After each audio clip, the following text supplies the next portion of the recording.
약할 때 강함 되시네 나의 보배가 되신 주 나의 모든 것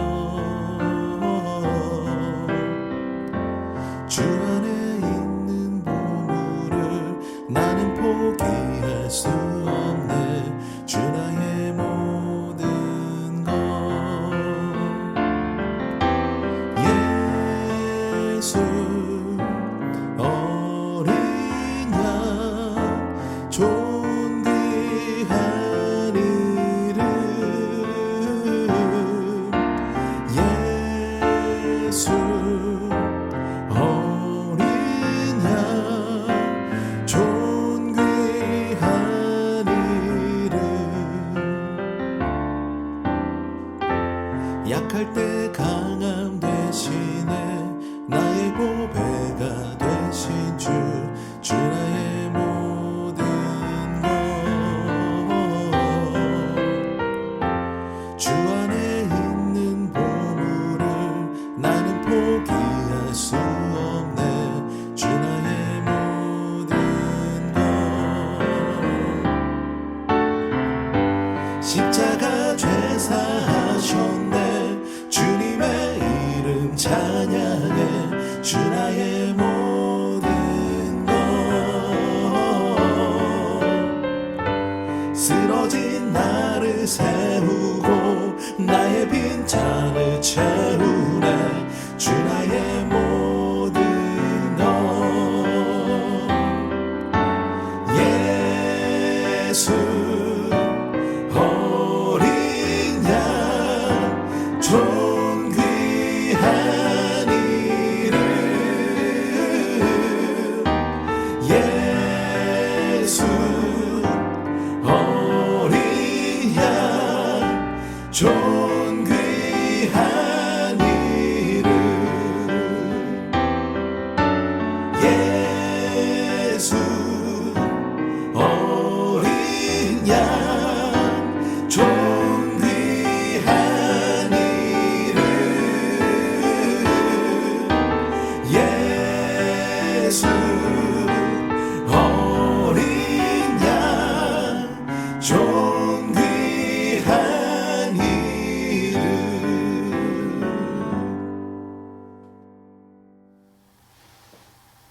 할렐루야. 10월 30일 금요일 데일리 큐티 아침 묵상입니다. 오늘 말씀은 시편 38편 1절부터 22절 말씀입니다. 하나님, 숨 한번 크게 쉬시고 마음 가라앉히소서.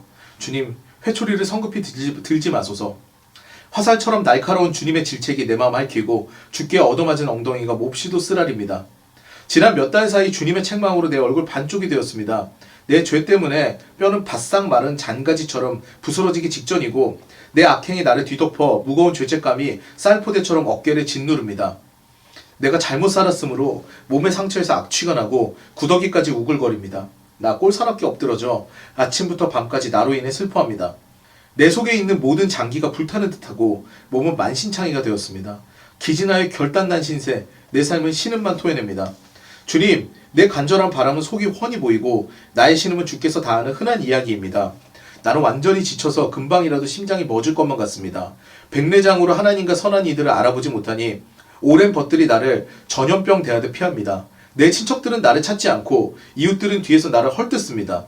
경쟁자들이 내게 누명을 씌우고 나의 파멸을 간절히 바랍니다. 그러나 나는 귀머거리 벙어리 신세, 귀도 다치고 입마저 다쳤습니다.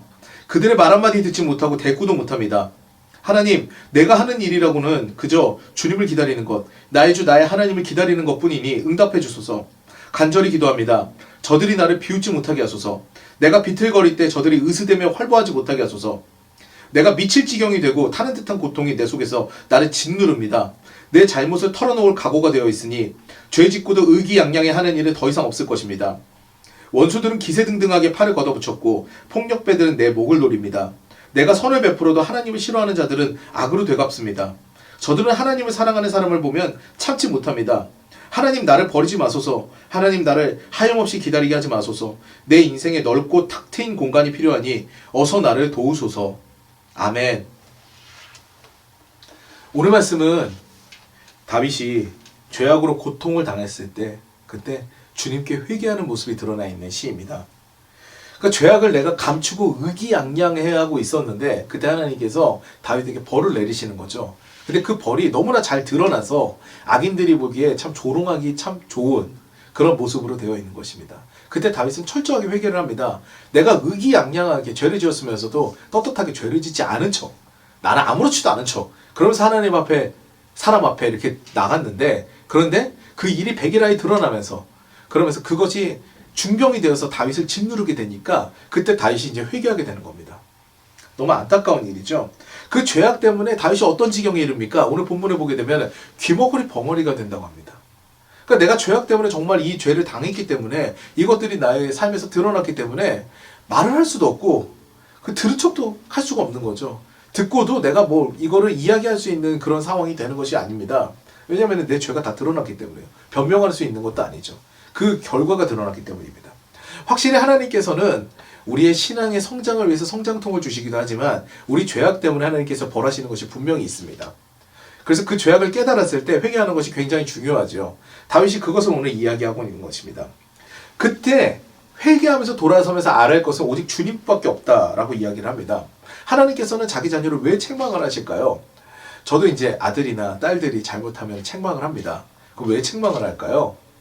바른 길로 다시 가기 위해서 책망을 하게 되는 것이죠. 교훈을 하게 되는 것이죠. 때로는 매를 들게 되는 것이죠.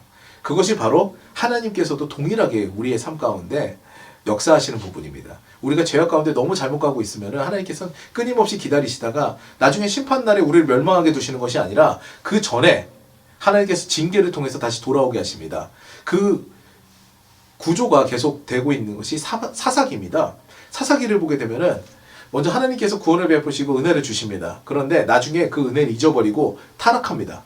그럼 그 타락하게 되면 하나님께서 징계를 주시고 다시 그 징계 때문에 하나님 우리가 잘못했습니다 하면서 나아가서 다시 하나님께 구원을 요청하게 되고 하나님께서 구원해 주시는 이 방법, 그 사이클이 계속 사사기에서 반복이 되는데 그것이 우리 인생에서도 있다는 것이죠.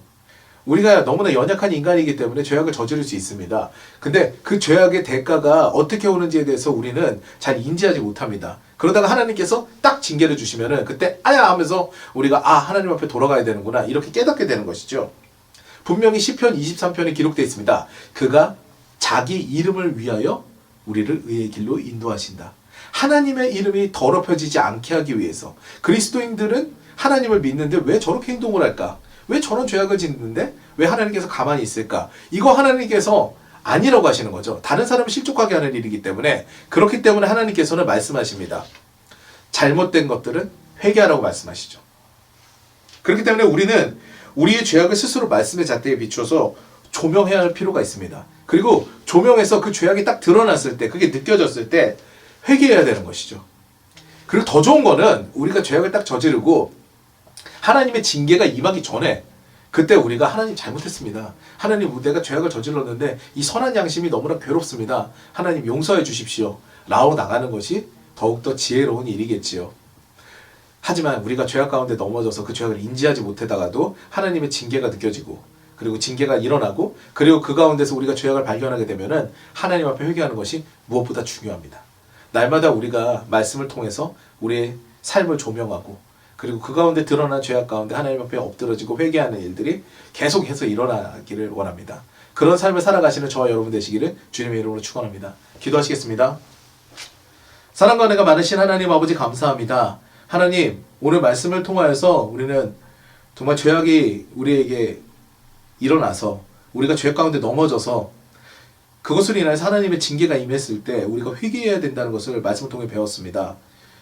그 죄악을 우리가 인지하였을 때 날마다 말씀을 듣고 우리 삶을 조명하여서 그 죄악이 드러났을 때 먼저 회개하는 우리가 될 수 있도록 도와주시었고 그 시기가 지나서 우리 죄악 때문에 우리 가운데 하나님의 징계가 임했더라도 그때 바로 엎드러져서 하나님 잘못했습니다. 우리 회복시켜 주십시오. 라고 회개하는 우리가 될 수 있도록 도와주시옵소서. 모든 영광 주님께 홀로 받아주시며 싸우며 우리 구주 예수 그리스도 이름으로 기도드리옵나이다. 아멘.